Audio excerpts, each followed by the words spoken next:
$20 million really ain't that much money. How I sound? A little crazy? Yeah, I figured. What up, though? I'm Jay Hall, writer, cultural critic, all-around waffle lover.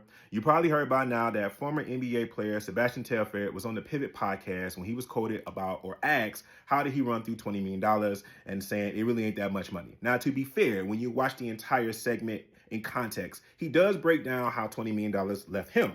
When it comes to the IRS, he said $10 million. They took half. They leaves you with 10. He has 14 brothers and sisters. He has a mom. He has a father who he's taking care for. He pretty much was becoming the breadwinner of his whole family situation, leaving him, to his math, about $1.5 million a month, which he said, quote, that ain't really that much money. He wasn't making the Floyd Mayweather type of bread. Yeah.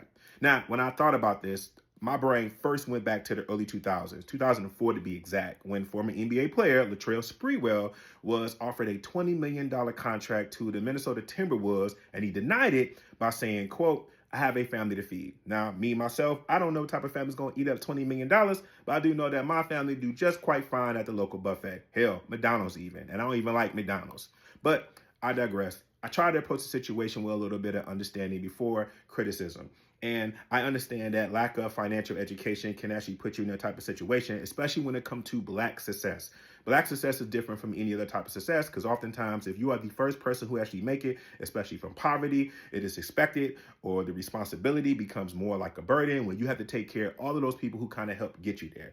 And it's kind of hard to kind of get that in your preview of understanding that, yo, you're going to lose this money and it's going to run out. Hell, I remember when I was in college, I got a student refund check for about $2,000. I spent majority of it sending money back home. And before I know it, within a week or so, that money was gone. So I can only imagine if I was on an NBA level type of salary and I was young and I had that type of understanding and responsibility that I carried back then, yeah, I probably could be on the other side of that. Now, that's the understanding side.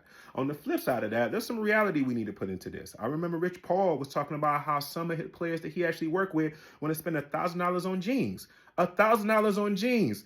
Look, Levi's been fit me quite fine. And we all heard stories about athletes that want to fly out every single girl that they meet in their DM on their Instagram, and they want to spend $10,000 on a date. $10,000 on a date when you can learn how to hold hands and walk through the park and use your words for a lot less money than that. But let's take it back a little bit further. There's also been lessons upon lessons. Lessons upon lessons upon lessons upon lessons upon lessons of former athletes who have went through the same thing, and they have pleaded to future generations, do not let this happen to you. I think it was Magic Johnson that said, learn how to say no. So there's been a blueprint of how the failure can actually happen. So let's not pretend that we've been blind to this situation. Now look, I get it. When you are the first out there and you have that lack of everything I just spoke of, not knowing who to trust, you got the quote unquote leeches like Mike Tyson used to speak of that would come and drain you of your finances, you can actually end up that type where you can blow $20 million. There's a million and one reasons how your fortune can be gone. I just can't think of any type of reason why any of us who are out here struggling to pay for eggs will actually care.